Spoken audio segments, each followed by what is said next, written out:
Companies with lots of employees are typically pretty proud of the environment that they've created for those employees. Company culture is a really big buzzword these days.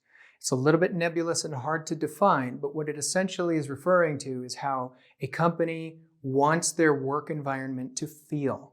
Sometimes that means that they have working lunches on Tuesdays. It might mean that their office is dog friendly. It might mean that for your lunch break, you can take a bicycle ride and use the shower in the office bathroom.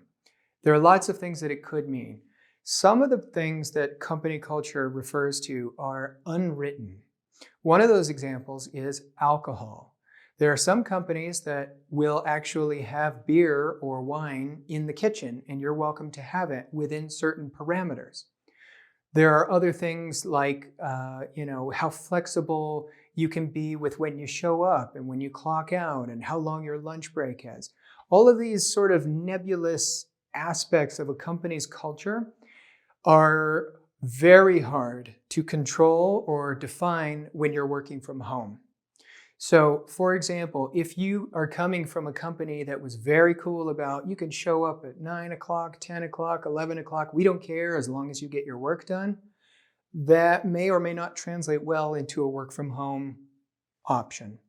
Or if, at one of my previous employers, we had a time every day that we called Beer 30. And that meant that starting at 4:30, the fridge is open and it's beer 30. You can drink a beer and be on the clock, and that's totally cool.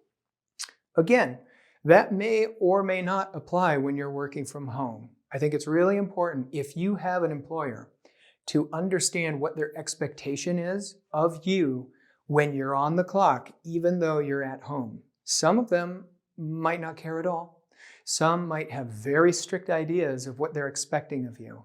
So if you possibly can, get that expectation set ahead of time. If you're self-employed, this actually applies to you even more because you who are working for yourself are also the employer.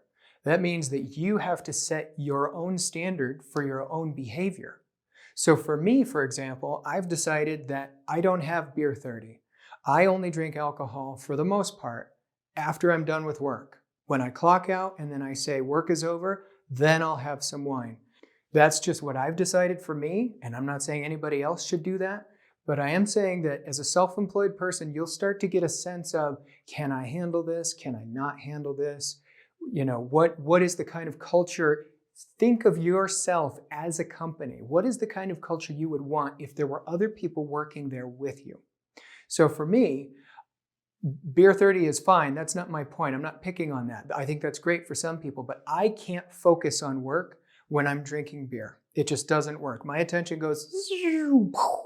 So I've decided that for me, when I'm doing important work, I stop working at a particular point in time, and then I might have a drink. But I can't let drinking happen before the day is over because I'm going to miss deadlines because I get so relaxed that I end up saying like, oh, it's not a big deal. I'll do it tomorrow. Who cares?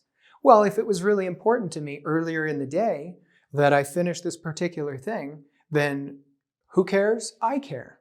So I want to stay true to myself. I want to have a company culture where I'm focused on the things that I decided in the beginning of the day were important, and I follow through with them, if at all possible, at the end of the day.